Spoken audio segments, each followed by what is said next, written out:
El banquete de Julio Ramón Ribeiro. Con 2 meses de anticipación, don Fernando Pasamano había preparado los pormenores de este magno suceso. En primer término, su residencia hubo de sufrir una transformación general. Como se trataba de un caserón antiguo, fue necesario echar abajo algunos muros, agrandar las ventanas, cambiar la madera de los pisos y pintar de nuevo todas las paredes. Esta reforma trajo consigo otras, y como esas personas que cuando se compran un par de zapatos juzgan que es necesario estrenarlos con calcetines nuevos, y luego con una camisa nueva, y luego con un terno nuevo, así sucesivamente hasta llegar al calzoncillo nuevo.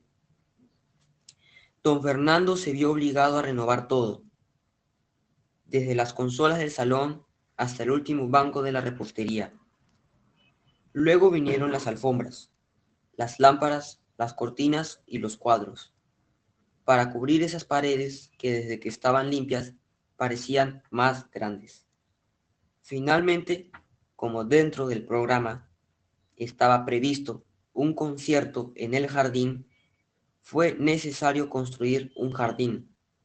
En 15 días, una cuadrilla de jardineros japoneses edificaron, en lo que antes era una especie de huerta salvaje, un maravilloso rococó donde hacía cipreses tallados, caminitos sin salida, una laguna de peces rojos, una gruta para las divinidades y un puente rústico de madera que cruzaba sobre un torrente imaginario. Lo más grande, sin embargo, fue la confección del menú. Don Fernando y su mujer, como la mayoría de la gente proveniente del interior, solo habían asistido en su vida a comilonas provinciales en las cuales se mezcla la chicha con el whisky y se termina devorando los cuyes con la mano. Por esta razón, sus ideas acerca de lo que debía servirse en un banquete al presidente eran confusas. La parentela, convocada a un consejo especial, no hizo sino aumentar el desconcierto. Al fin, don Fernando decidió hacer una encuesta en los principales hoteles y restaurantes de la ciudad. Así pudo enterarse que existían manjares presidenciales y vinos preciosos, que fue necesario encargar por avión a las viñas del mediodía.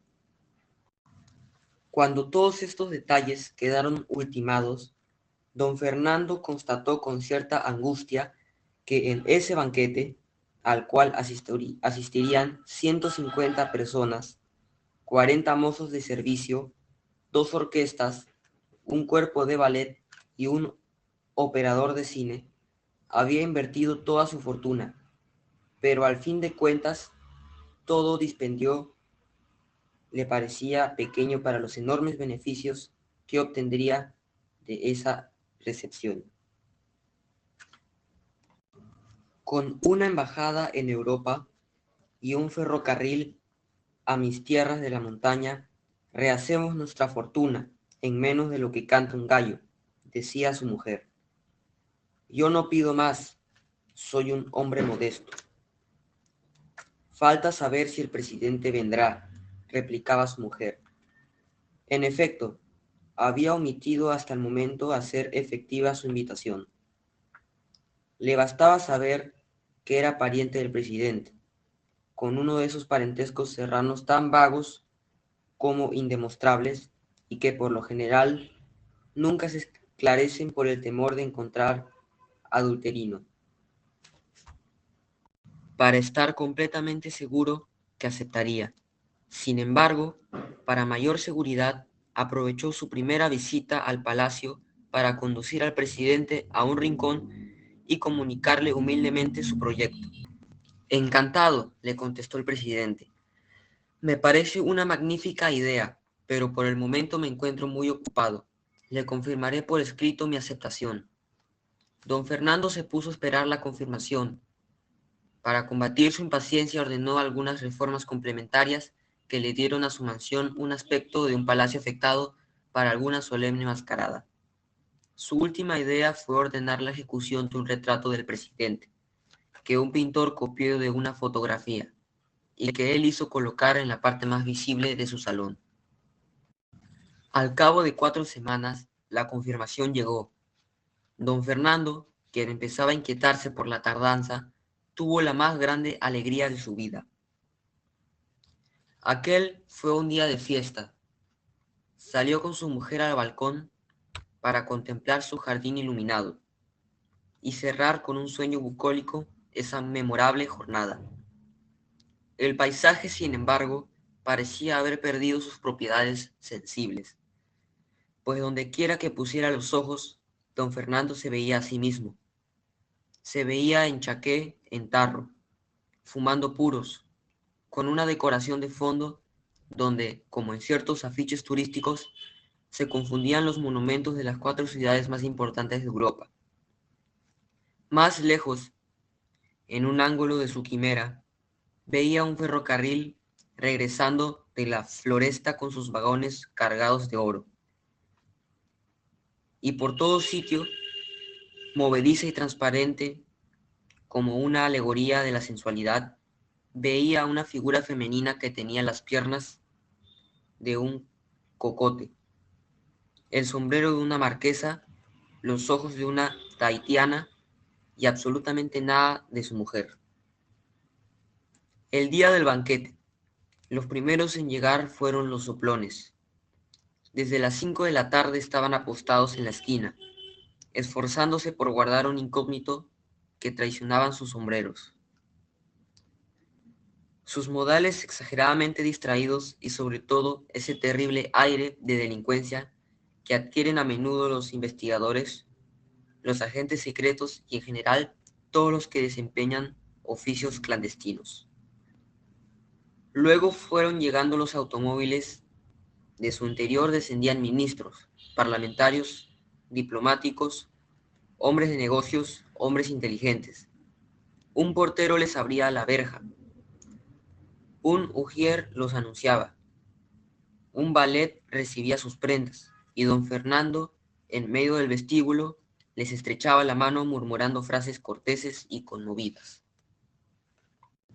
Cuando todos los burgueses del vecindario se habían arremolinado delante de la mansión y la gente de los conventillos se hacía una fiesta de fasto tan inesperado, llegó el presidente, escoltado por sus edecanes, penetró en la casa y don Fernando, olvidándose de las reglas de la etiqueta, movido por un impulso de compadre, se le echó en los brazos con tanta simpatía que le dañó una de sus charreteras.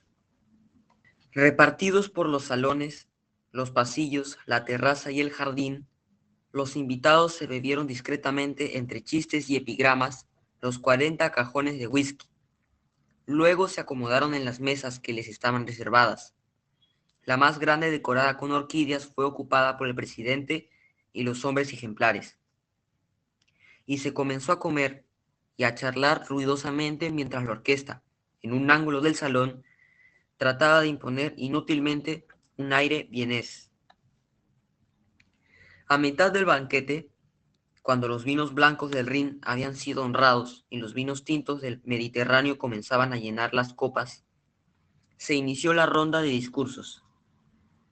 La llegada del faisán los interrumpió y solo al final, servido el champán, regresó la elocuencia y los panegíricos se prolongaron hasta el café, para ahogarse definitivamente en las copas del coñac. Don Fernando, mientras tanto, veía con inquietud que el banquete, pleno de salud ya, seguía sus propias leyes, sin que él hubiera tenido ocasión para verle al presidente sus confidencias. A pesar de haberse sentado, contra las reglas del protocolo, a la izquierda del agasajado, no encontraba el instante propicio para hacer un aparte. Para colmo, terminado el servicio, los comensales se levantaron para formar grupos amodorrados y digestónicos, y él, en su papel de anfitrión, se vio obligado a correr de grupo en grupo para reanimarlos con copas de mentas, palmaditas, conjuros y paradojas. Al fin, cerca de medianoche, cuando ya el ministro de Gobierno, ebrio, se había visto forzado a una aparatosa retirada, don Fernando logró conducir al presidente a la salida de música, y allí, sentados en uno de esos canapés que en la corte de Versalles servían para declararse a una princesa o para desbaratar una coriación, le deslizó al oído su modesta: «Pero no faltaba más», replicó el presidente. «Justamente queda vacante en estos días la embajada de Roma. Mañana, en Consejo de Ministros, propondré su nombramiento, es decir, lo impondré. Y en lo que se refiere al ferrocarril, sé que hay en diputados una comisión que hace meses discute ese proyecto. Pasado mañana citaré a mi despacho a todos sus miembros, y a usted también, para que resuelvan el asunto en la forma que más convenga». Una hora después, el presidente se retiraba, luego de haber reiterado sus promesas. Lo siguieron sus ministros, el Congreso, etc., en el orden preestablecido por los usos y costumbres. A las 2 de la mañana quedaban todavía merodeando por el bar algunos cortesanos que no ostentaban ningún título y que esperaban aún el descorchamiento de alguna botella o la ocasión para llevarse a hurtadillas un cenicero de plata. Solamente a las 3 de la mañana quedaron solo don Fernando y su mujer, cambiando impresiones, haciendo auspiciosos proyectos, permanecieron hasta el alba entre los despojos de su inmenso festín. Por último se fueron a dormir con el convencimiento de que nunca caballero limeño había tirado con más gloria su casa por la ventana, ni arriesgado su fortuna con tanta sagacidad. A las 12 del día, don Fernando fue despertado por los gritos de su mujer. Al abrir los ojos, le vio penetrar en el dormitorio con un periódico abierto entre las manos. Arrebatándoselo, leyó los titulares y, sin proferir una exclamación, se desvaneció sobre la cama. En la madrugada, aprovechándose de la recepción, un ministro había dado un golpe de estado y el presidente había sido obligado a dimitir.